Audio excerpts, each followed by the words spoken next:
Testing na to ning pisar mga idol. Oh, cute kayo. Tanawan niyo pilay mahalin ani. Bagsak na bang bulawan karon.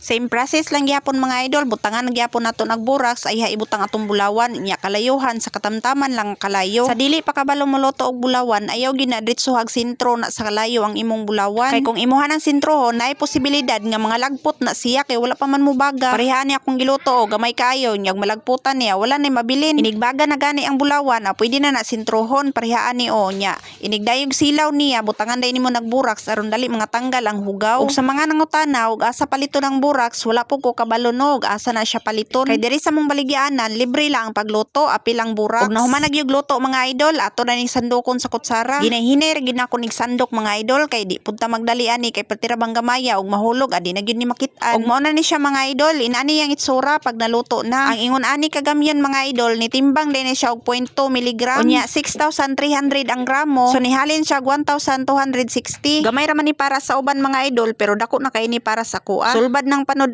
og balod sa estudyante ani mga idol.